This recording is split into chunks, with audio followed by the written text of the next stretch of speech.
네, 태풍 흰남노가 한반도를 지나갔습니다.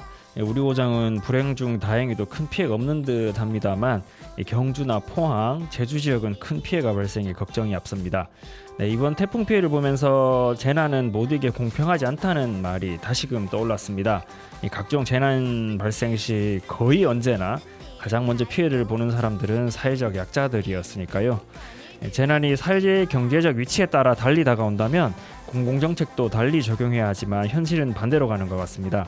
정책적 올바름은 산술적 공평이 아니라는 말이 생각납니다. 9월 13일 옥천 이웃 소식과 과학 상상 시작합니다.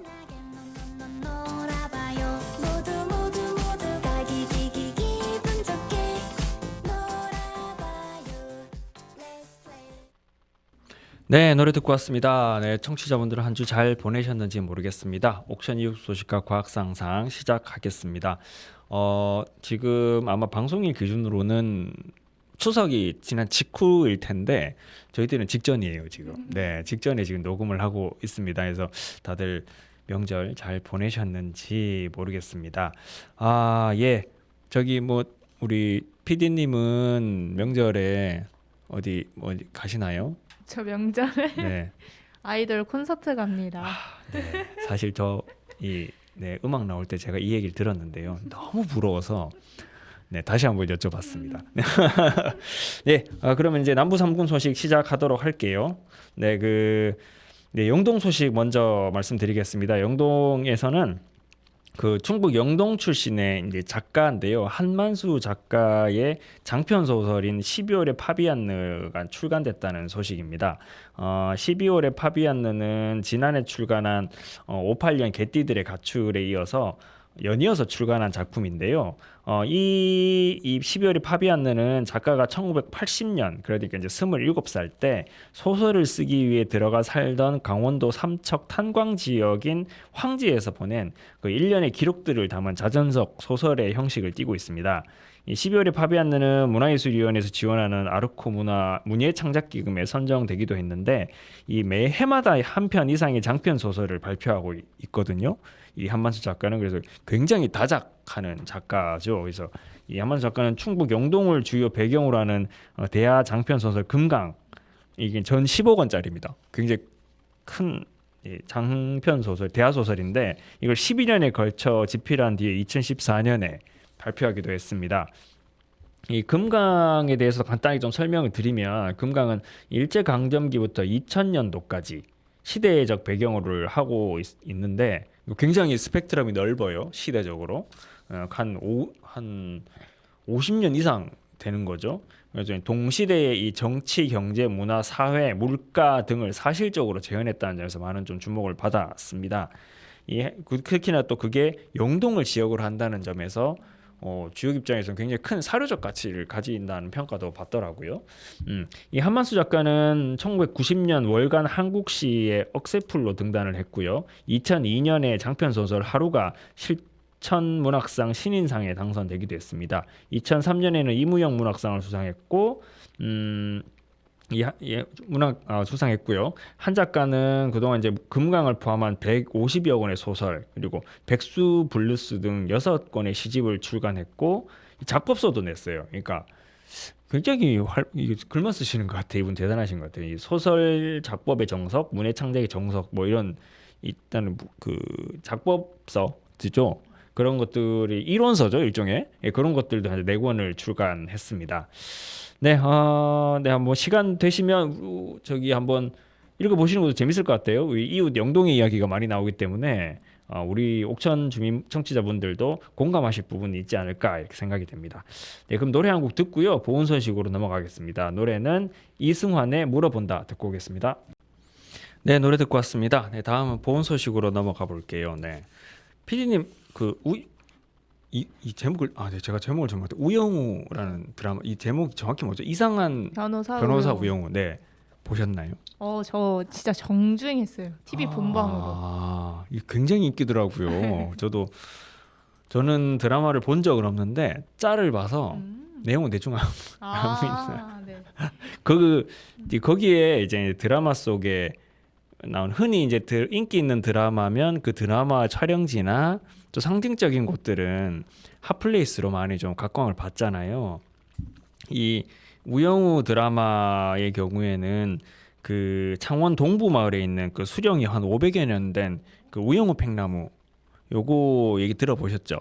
네네. 저도 이제 그 장면만 한번 봤는데 이 팽나무가 인기가 굉장히 많아, 사람들이 굉장히 많이 찾아온대요. 그래서 거기를 이제 잘 관리해야 된다는 뭐 그런 기사들도 나왔는데, 이 드라마 속에 보이는 것과 달리 실제로 가보면 그 팽나무는 그냥 흔하대요. 흔한 팽나무라는데 실제로 팽나무는 좀 상대적으로 흔하답니다.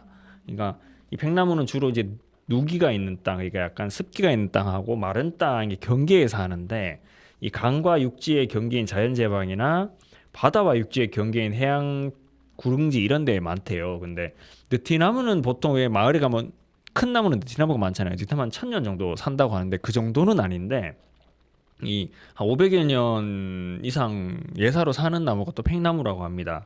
그래서 근데 이게 보은에도 이런 팽나무가 있다는 내용이에요. 오늘 드릴 말씀은 그 보은, 뭐 옥천도 대부분 보호수가 느티나무인데 오래 살기 때문에 이 보은 같은 경우는 보호수로 지정된 팽나무가 있습니다. 이게 바로 보은읍 성주리와 탐부면 사직리에 있는 팽나무인데, 두 팽나무 모두 수령 한 200여 년 정도 되고, 이 화제가 되는 이 경남 창원에 있는 팽나무에 비하면 아직 젊은 팽나무에 속하죠. 그렇지만은 이 두 나무 200년이면 적지 않잖아요. 굉장히 커요, 나무가 가보면. 그래서 이 그리고 마을 사람들과의 그런 교류, 그리고 이런 것들이 있기 때문에 마을 내에서는 추억이자 보물 같은 나무가 되고 있는데, 팽나무가 인기를 끌다 보니까 이쪽도 사람들이 온답니다. 사람들이, 예, 그 사진 찍으러 온다고 하는데, 이 사실 마을을 지켜온 나무, 사실 저도 어린 시절 살던 마을에는 네 그루의 그 느티나무가 있었어요. 느티나무가 한 반경 한 25m 이내 네 그루가 다 있었어요. 그러니까 그게 동서남북으로 한 그루씩 서 있었거든요, 나무가. 근데 나무가 한 300여 년 된 나무인데 저 어려서 거기서 많이 놀았어요. 그래서 그러니까 이게 사실 마을마다 그런 나무들이 있는 마을들은 사람들에게 추억, 의미, 그리고 이제 역사를 간직하고 있잖아요. 그래서 이제 마을 주민들이 그 굉장히 소중하게 이제 돌보는데, 그러니까 보은 같은 경우는 지난 2021년 드라마 이제 로드 넘버 원이라는 드라마가 있는데, 거기 촬영을 보은에서 했었거든요. 이 보은군의 이제 명소인데 이제 원정리에 있는 느티나무인데, 여기는 사진 작가들도 많이 찾고 그렇게 했었다고 합니다. 근데 그 드라마가 나오고 이후에 사람들이 많이 왔는데 관리가 제대로 그 보호를 받지 못하면서 나무가 결국 죽었대요. 예. 뭐 이렇게 사실 이렇게 나무가 죽으면은 그 지역의 역사가 사라지는 거기도 하잖아요. 이게 옥천도 이런 사례가 있었습니다. 옥천은 뭐 그 드라마 촬영이라 그런 건 아닌데, 구읍에 가보면은 교동리 보면은 느티나무가 큰 나무가 하나 있어요. 근데 지금 가보면 나무가 굉장히 많이 좀 죽어서 한 반쯤 죽어 있는 상태거든요. 그래서 뒤늦게 복구를 해서 살리긴 했는데, 원래는 굉장히 풍성했는데 지금은 반만 남아 있어요. 그게 그 앞에 있는 그 전통문화체험관, 그거 건물을 짓는 과정에서 배수 문제가 제대로 해결이 안 되면서 물이 잠겨버린 겁니다. 그쪽에. 그러면서 그 나무가 죽어간 거죠. 그래서 주민들도 그때 굉장히 안타까워했었어요. 그러니까 매일 어르신들이나 와가지고 그 옆에 정자가 하는 게 있는데, 그 정자에서 그늘에 같이 쉬면서 동공동락 하던 나무였는데, 나무가 이렇게 결국에는 보호수임에도 불구하고 그런 피해를 입었거든요. 그래서 이 보은에서도 이런 나무들을 보호해야 된다. 그리고 미리 그런 과거 있었던 그런 고사하는 일, 이런 일이 발생하지 않도록 해야 된다라는 그런 요구들이 나오고 있는 상황이라고 합니다. 네. 일단은 본 소식은 여기까지 전달을 하고요. 노래 한 곡 듣고 과학상상으로 넘어가겠습니다. 노래는 로드 스테와트가 부르고 에릭 그리핀이 피처링을 했어요. 이 블루문이라는 노래 듣고 올게요.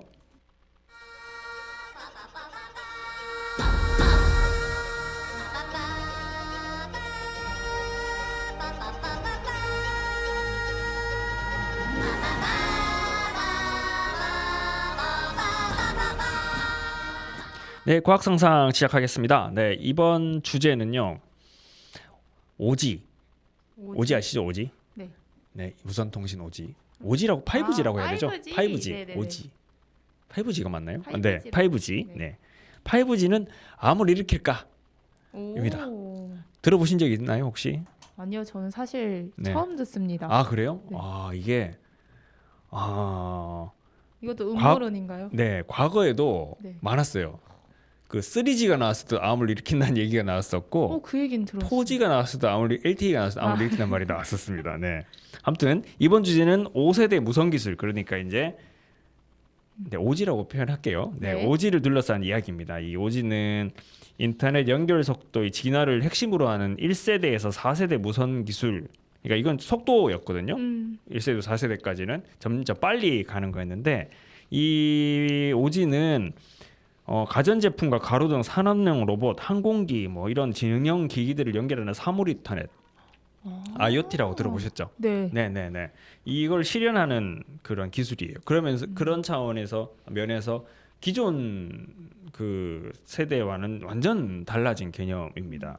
그래서 이런 완전 다른 방식으로 공적 공간과 사적 공간에서 그 어느 때보다 효율적으로 생산적으로 활용되고 있다고 하죠.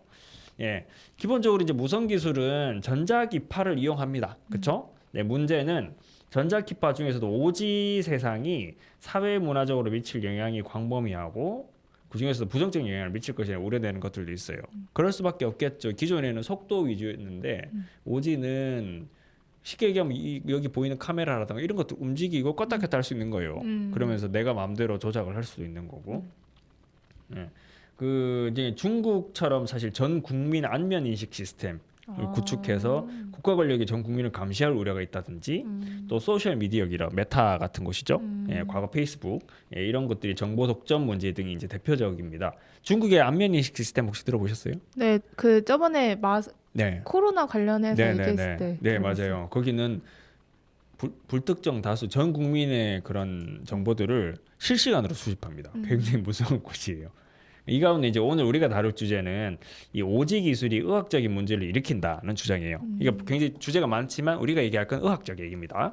네, 전 지구가 전자기파로 빼곡히 덮인다면 아프거나 죽는 사람들이 크게 늘어날 것이라는 게 이 같은 주장의 기본이에요. 그러니까 5G가 암을 일으킨다는 주장 정말 그런지 한번 살펴보도록 하겠습니다. 관련 내용은요. 레이먼드 바글로우라는 사람이 쓴 5G가 암을 일으킨다고라는 글을 바탕으로 했다는 점 미리 말씀드립니다. 자, 먼저 이제 이제 본격적으로 한번 시작을 해보면 이 5G 주파수부터 알아볼게요. 그 기본적으로 5G는 그러니까 3G, 그다음에 LTE라고 불리는 이제 4G보다 그 영역대가 높아요. 그 주파수 영역대가 높은데 주파수 영역대가 높으면 더 세다는 얘기기도 하거든요. 자, 그러면 더 위험할 것 같죠. 네. 주파수 세니까 뭔가 영향을 나한테 더 많이 줄 것 같으니까 센 것 같은데 아닙니다. 오히려 더 안전해요. 네.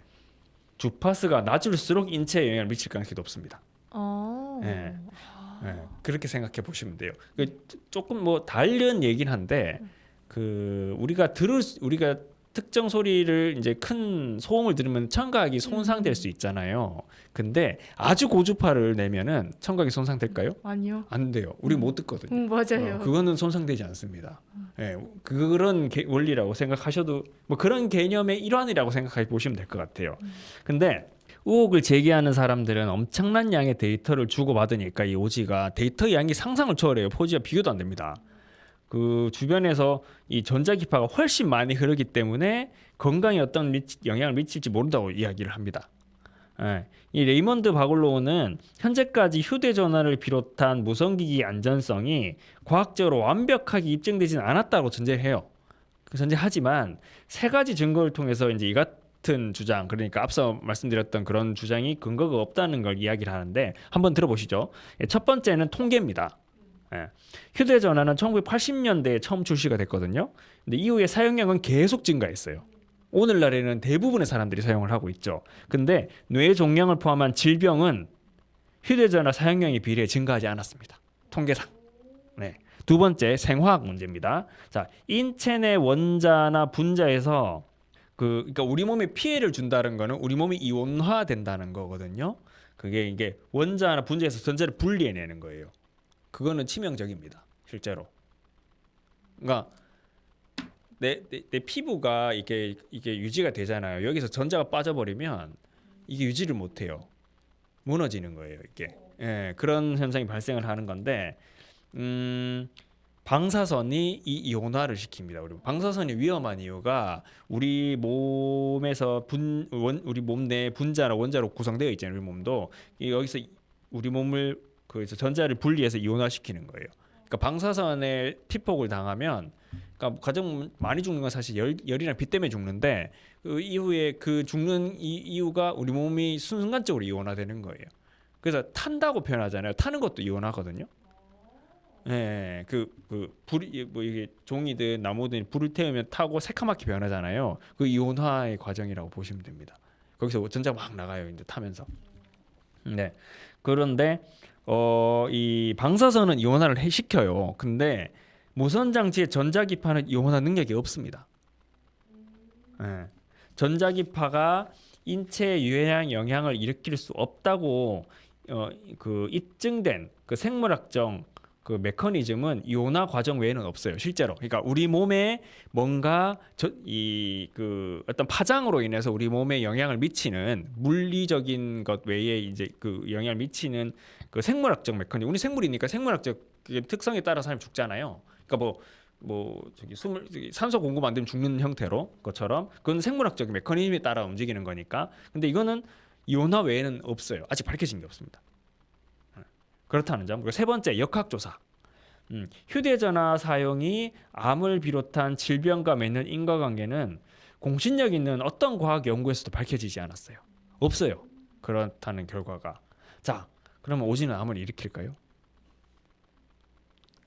아니요. 이것만 들었을 땐 아니라고 생각해요. 네. 근데 전문가들의 주장이 있습니다. 아, 예, 이 전문가들이 암을 일으킨다는 주장이 있는데 그걸 한번 살펴볼 건데 그 얘기를 이야기를 한번 해보기 전에요. 노래 한 곡 듣고요. 계속 이야기를 진행하겠습니다. 노래는 김사월, 김혜원. 네, 김혜원 씨는 우리 옥천 출신 가수입니다. 네, 예, 두 사람이 부른 비밀이라는 노래 듣고 오겠습니다. 네, 계속 이야기 진행하겠습니다. 이야기 제가 노래 들으면서 생각을 했는데 지난주보다는 좀 주제가 조금 그래도 좀 제가 설명을 잘하는 것 같아요. 지난주에 너무 힘들어가지고 이 청취자분들이 듣니 저도 이해가 잘 안 되는데 이해하실까 걱정을 했는데 이번에는 조금 쉬운 것 같습니다. 네, 네, 계속 이야기를 해보겠습니다.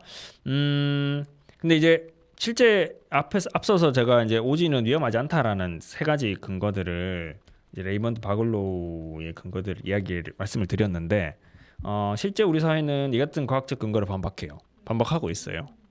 그리고 이건 한국이나 미국이나 별 차이가 없습니다. 예. 이제 바글로우 예를 들자면 이제 이 양반이 어디 있냐면 미국 캘리포니아 대학교에 있는 그 주립대죠. 캘리포니아 주립대 버클리 캠퍼스 여기 공부 잘하는 애들 모인 데죠. 예. 거기 있는 조엘 모스코비츠라는 사람, 본인도 거기에서 일을 하고 연구를 하고 이 조엘 모스코비치라는 사람도 여기에 있는데 이 모스코비치를 대표적으로 이제 거론을 해요. 이 조엘 모스코비치는 가족 지역 사회 보건센터 소장입니다. 그러면서 이제 버클리 대학교 공중보건학과 교수인데 이 사람은 오직 안전하지 않다 이야기를 하는데 그 근거를 제가 좀 읽어드릴게요. 이 번역을 한 거란 걸 감안해서 말씀을 이해하시면 됩니다. 무선 통신업계와 관련 전문가들은 휴대전화 전자기파의 영향력을 연구하는 많은 과학자가 오지 무선 기술 도입을 앞두고 공포를 조장한다고 비난했다. 중략하고요. 동료 과학자들이 평가한 연구 논문들이 무선 기기가 내보내는 전자파의 위험에 대해 어떻게 말하는지 대중에게 알리는 건 우리의 도덕적 의무다. 예, 이렇게 얘기를 해요. 그러니까 모스코비치는 실제로 지난 10여 년 동안 오지를 포함한 오지가 나오기 전에는 뭐 LTE나 3G나 이런 게 있었겠죠. 이 무선 기술의 위험성을 대중에게 꾸준하게 경고하는 캠페인을 진행해 왔습니다. 그리고 이제 이 사람이 운영하는 웹사이트가 있는데 거기는 스마트폰 사용의 위험을 알리는 연구들이 게재되어 있어요. 2020년 11월에는 이 스마트폰과 암 사이의 인과관계를 주장하는 논문 휴대전화 사용과 종양의 위험이라는 논문인데 이 4명의 그 연구자와 공동으로 이 논문을 발표했는데 이 4명의 연구자가 한국 사람입니다. 예. 이 공동으로 발표하게 됐습니다. 이 모스코비치는 자신의 캠페인이 과학적 근거에 바탕을 둔다고 주장을 해요. 이 주요 근거가 바로 표준적인 사례 대조군 연구, 그러니까 사례 대조 연구인데 이 무선 기술이 인체에 미치는 영향을 조사하는 일반적인 모형이긴 합니다. 근데 이제 현재 무선통신 네트워크를 5G로 업그레이드할 때 안정성 연구에도 이용될 거예요. 근데 실제 사례 대조군 연구는 이 심혈관계 질환이나 암같이 진행 속도가 느린 질병의 1차적 원인을 추적하는 데 효과적입니다. 그러니까 사례 대조를 하는 거예요. 그 두 가지, 그러니까 이 두 그 사례를 이렇게 비교하면서 보는 건데 이 연구가 사실 의미를 가지려면 두 가지 조건이 전제가 돼야 돼요. 첫 번째는 피험자, 그러니까 실험을 받는 사람이 지원자가 아니어야 됩니다. 어떤 의미인지 뒤에서 말씀드릴게요. 그리고 두 번째는 증거가 사실을 입증할 수 있는 과거 기록에서 비롯돼야 된다는 거예요.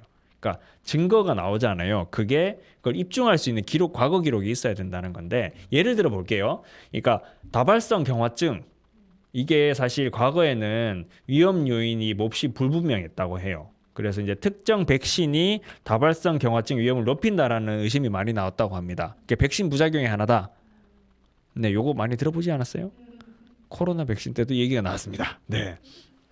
자, 이 의심은 독일 바이에른 주민 22만 3,035명의 백신 기록이 포함된 건강보험 데이터베이스를 바탕으로 설계한 2019년 사례대조군 연구로 해소가 됐어요. 그러니까 여기에 사례대조군 연구의 의미가 있는 거예요. 그러니까 연구자들은 이 연구를 통해서 어떤 백신이 다발성 경화증에 영향을 미치는지 통계 분석을 통해서 인과성을 연구했습니다. 통계 분석이 아까 말씀드렸던 과거 기록입니다. 그리고 그 결과는 백신이 다발성 경화증 발병의 위험 요인이 아니라는 입증 증거가 나타나지 않았다. 이거예요. 그러니까 이 연구는 앞서 이야기한 두 가지 조건을 충족했습니다. 그래서 의미 있는 결과고 과학계에서도 받아들이고 인정했죠. 근데 모스코비치의 연구는 이 같은 조건이 지켜지지 않은 걸로 평가가 돼요. 그게 어떠냐면 먼저 그 연구에 참여한 이 뇌종양 환자들, 그러니까 뇌종양 환자들을 대상으로 했는데 뇌종양 환자들은 자신의 의지로 참여했습니다. 그러니까 이거는 환자들이 실험에 참여하기로 결정한 배경에 내가 휴대전화 사용이 뇌종양의 원인일 수 있다는 본인 의심이 있을 수 있다는 거예요. 그러니까 뇌종양 그리고 두 번째는 모스코비치가 인용한 연구들이 통신회사가 보유한 정보를 바탕으로 휴대전화에 사용 관한 과거 기록을 분석해야 되잖아요. 당연히. 근데 그게 아니라 환자들이 기억에만 의존했습니다. 이런 단계는 사실 연구의 큰 장애 요소가 될 수밖에 없어요. 그러니까 뭐 그런 거죠. 그러니까 내가 뇌종양에 걸렸어. 근데 난 과거에 최근에 핸드폰을 많이 사용했어. 맨날 저녁에 핸드폰 보고 자고 전화도 많이 하고 그래서 그런 거야. 이렇게 생각한 사람들이 참여하면은 그 사람들은 연구 과정에서 그렇게 얘기를 할 가능성이 높다는 거죠. 그러니까 이게 이제 역학 연구자들도 사실 이런 한계들은 큰 장애 요소다라고 인정을 하고 있거든요. 그러니까 선택 평양이나 회상 평양 가능성이 크다는 건데 선택 평양이라는 거는 환자들이 어떤 질문을 할 건지 미리 알고 있는 거예요. 그리고 회상 평양은 과거를 잘못 기억하는 겁니다. 저도 그래요. 저도 이제 뭐 와이프랑 다투고 나면은 이상하게 시간이 지날수록 억울해. 그때 당시에 제가 잘못했을 텐데 분명 그렇죠. 네, 이게 잘못 기억하는 거거든요. 네, 그런 가능성이 큰 겁니다. 실제로 어떤 사람들은 휴대전화가 암을 일으킨다는 말을 담배가 폐암을 일으킨다는 말 혹은 구름이 비를 내리게 한다는 말만큼 당연하게 여겨요. 그런 사람들이 꽤 많습니다. 네. 휴대전화가 보편화되면서 휴대전화가 뇌 가까이 이렇게 닿게 되잖아요. 그러면 이제 암에 걸린다는 말을 들은 사람들도 늘어나요. 실제로 잘 모르는 사람도 그런 얘기를 저도 많이 들었는데 제 어머니 경우인데 제 어머니는요 휴대전화 통화할 때 이게 신호가 가기 전 연결 상태 때 이때는 되게 위험하니까 머리에서 거리를 둬야 된다고 철석같이 믿고 계십니다. 제가 암만 아니라고 해도 믿지를 않으세요. 그때 전자파가 엄청 많이 나온다. 그래서 너 이거 대고 있으면 위험해. 뇌종양 걸릴 수 있고 암 걸릴 수 있어. 그러니까 거리를 둬 이렇게 얘기합니다. 제가 여러 가지 근거를 얘기해보고 얘기해봤지만 믿지 않으십니다. 본인들의 그 카톡 커뮤니티에는 그런 얘기들이 하루에도 수십 개씩 올라와요. 네.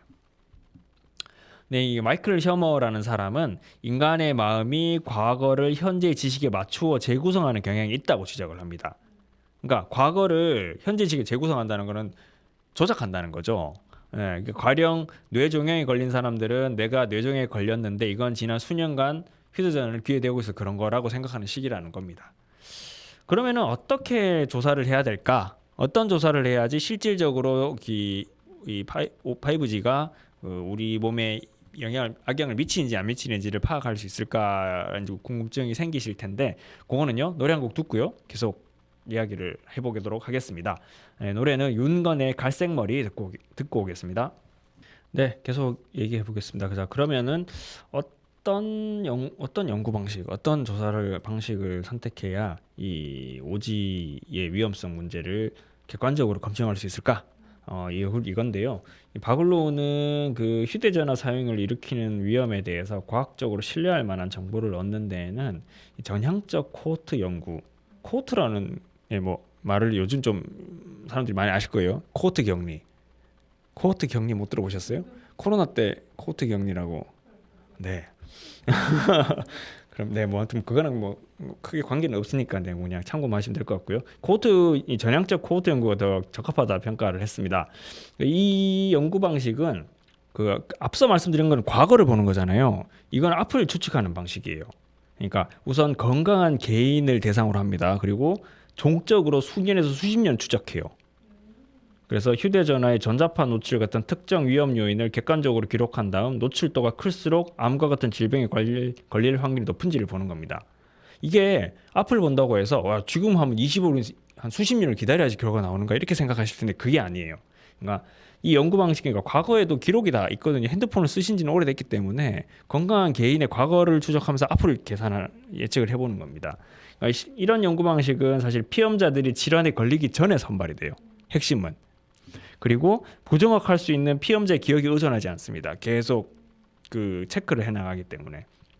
그래서 앞서 설명한 연구 방식보다 오래 걸리고 번거롭긴 하지만 신뢰 방식은 훨씬 높다라고 이제 판단이 되는데 이 코호트 설계를 바탕으로 한 대규모 역학조사가 있었어요. 실제로 전 세계를 살펴보면. 근데 거기서는 휴대전화 사용과 질병에 상관성이 없다는 결과가 나오기도 했습니다. 먼저 덴마크 같은 경우는 덴마크는 일찍 시작했어요. 이제 휴대전화가 처음 도입된 게 1982년이라고 합니다. 덴마크는.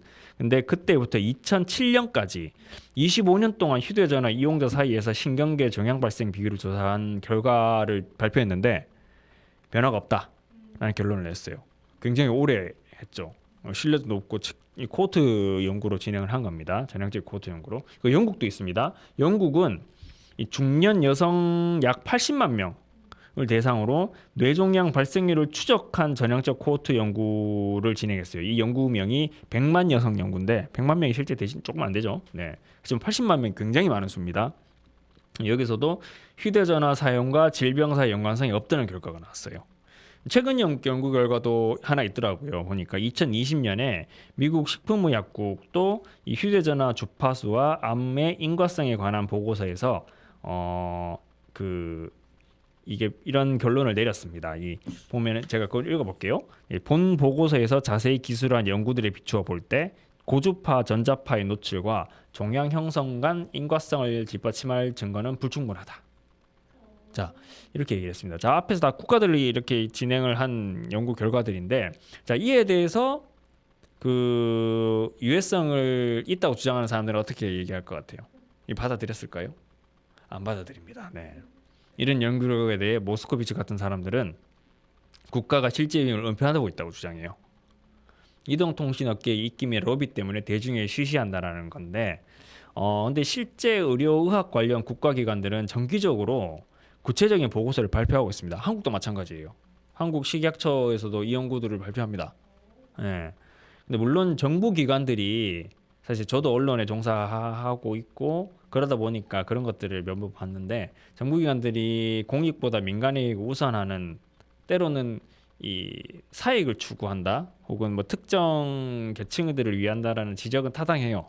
실제 우리나라에서도 정부가 공익보다 민간의 이익을 우선하고 있다는 것을 보여주는 과거 사례 굉장히 많죠. 네, 정부 기관에서 일하는 과학자들도 이에 복무할 수 있습니다, 물론. 그리고 자신이 가지고 있는 편견에 근거해서 입장을 낼지도 몰라요. 그건 다 맞아요. 그렇지만 이런 편견은 정부 기관을 비판하는 사람도 마찬가지로 가지고 있습니다. 이제 이런 이제 마이클 셔머가 이렇게 설명을 하더라고요. 제가 인용한 걸 읽어볼게요.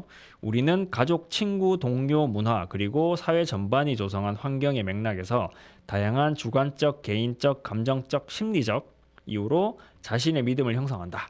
그러고는 그렇게 형성한 믿음을 지적 근거, 설득력 있는 주장, 이성적 설명으로 방어, 정당화, 합리화한다.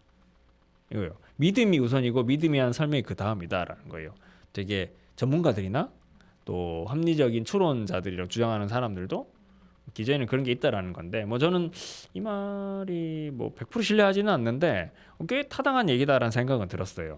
네, 제가 이제 이런 인용 문구를 말씀드리는 이유는 뭐 오지에 악영향이 없고 건강상 완벽히 문제 없으면 바람직하다 이걸 말씀드리려는 게 아니에요. 모르죠. 그 앞으로 오지 진짜 이게 그 전자파죠. 전자파 위험이 있다고 입증될지도 몰라요.